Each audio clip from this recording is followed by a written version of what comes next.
In today's video, I'm going to share with you guys what happens after you make a Shopify sale for your high ticket dropshipping store or even low ticket if you're a beginner or you're new to dropshipping and you're curious on what happens after you make a sale. Does it just go boom, I make my money into my bank account? Not necessarily, but I will show you guys no fluff, no BS. Let's just get started. This is what it's going to look like if you do receive an order. This is my first example. Okay, and by the way, guys, if you're completely new to dropshipping, you've never heard of high ticket dropshipping. High ticket dropshipping is dropshipping these high end brands. So these items are $1,000, $2,000, $3,000. You might make sales like these. And when you do get an order, it's very important that you know what's going on. Okay, so the same concept, the same fundamental applies with your traditional dropshipping. So this is just dropshipping, I guess, as a whole, right? And if you're curious, I have been dropshipping for almost 10 years. It's almost been a decade now that I think about it. That's crazy.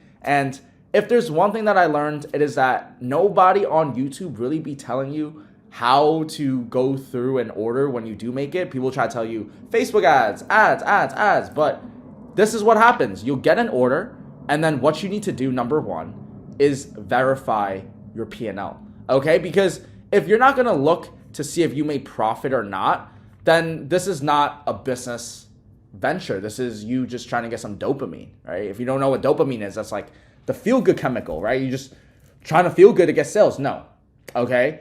We're business owners. And if you're watching this video, you're a business owner trying to get to the highest level. And if you are someone that wants to get to the highest level in business, you need to know your P&Ls, right? You could really judge an entrepreneur by looking at their P&Ls and how to go about business, if not first verifying your P&L. So low ticket dropshipping, you're not going to see these beautiful numbers, right? Low ticket dropshipping, you might see an item that's $24 and you're going to sell it, and then your cost with everything is going to be $16 and you make $8 profit, and then you're going to have to sell your life away at a 24/7 job pretty much to fulfill these orders. You know, because again, this is low ticket. I shit on low ticket, but I came from low ticket and that's why I just have that feeling for it. I hope you understand. No disrespect, but one sale, $900 profit, and I'll just verify and just make sure that that's my profit actually. So what I'll do is I will go and ask the supplier, hey, can I get a quote? I have an order going to this zip code with this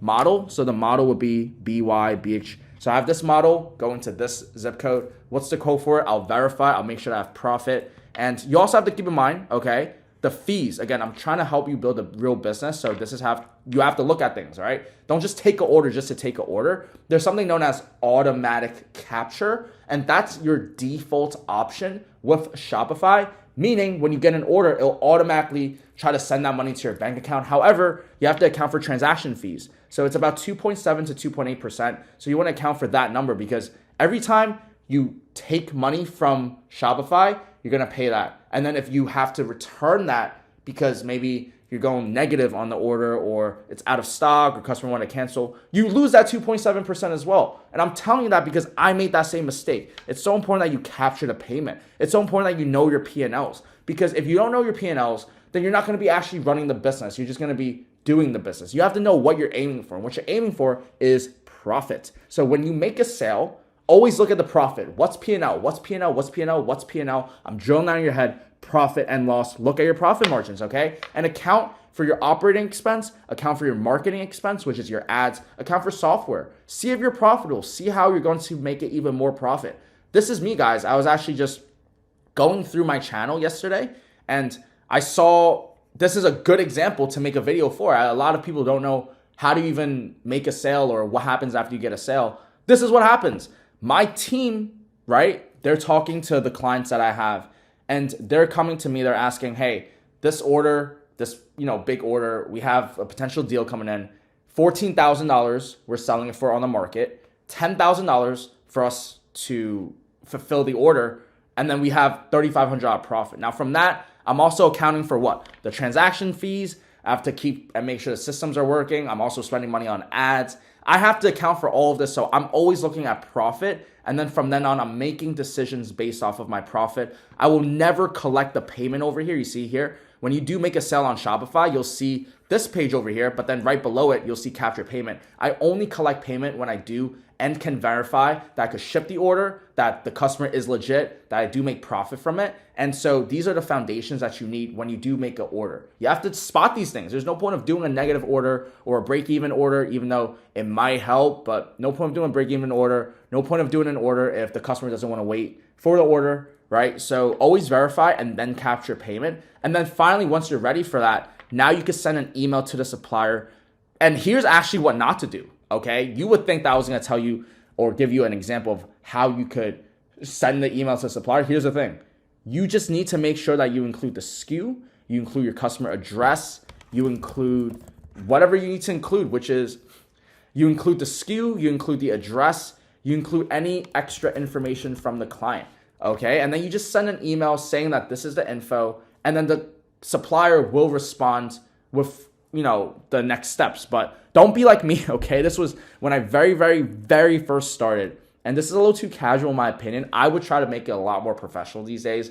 But you got, I was young, I was dumb, and I didn't know what I was doing. So, give me that. You guys don't have to go through it. That's why I always suggest if you can, get a coach, get a mentor, because, gurus, it's a weird stigma because they do help. Some do help. And for me, having a mentor did change my life. If you guys want me or my partner Trevor or someone that has done high ticket dropshipping before to help you, apply down below to see if you qualify for a coaching program, because there are certain requirements. It's a privilege for people to teach. It's a privilege for people to learn. Let's just see if we're a good fit. Fill out the application down below, but don't be like me, okay? Don't send an email like this. Be more professional. Show your SKU, give the customer address, any extra info that you may need, and then you will receive an email from your supplier with tracking. So you guys can see I've been doing this for a very long time, okay? All right, so what's gonna happen is they'll send you the tracking number, and then you go on Shopify and you paste the tracking number back on. So right over here, you can see, you could click the word fulfill button. All right, I'm not gonna click it because this is not Shopify, but click the fulfill, and then it will open up a way for you to put the tracking number in. You put the tracking number in, and then voila, boom, boom, boom. So it's all a step-by-step process. This is a system, and that's exactly what you get if you come into our one-on-one. All right, we'll give you the right systems, the right processes, all of the operations that me and Trevor are using in real time, because I'm a high-ticket dropshipper myself, and I still love high-ticket dropshipping, and that is my big play. The reason I started the coaching program was to get this market insight, is to understand the high-ticket dropshipping market and to make calculated decisions. I know that high-ticket e-commerce is a $1 trillion market. I very much well know that I could exit my brand for multi-million, 8-9 figures. And I'm going to build it. And I want to help those that want to be helped. I want to help those that want to take their business to the next level so that we can all collectively work together and take over a $1 trillion market cap physical product industry. Guys, thank you so much for your time. Let me know in the comments down below if you guys have any questions. Hit the subscribe if you haven't already. If you guys don't know who I am, my name is Marcus Lamb. I'm from Brooklyn, New York. I make dropshipping videos for a living, and I want to help you get to the next level. Thank you so much for your time. Until next time, peace and love.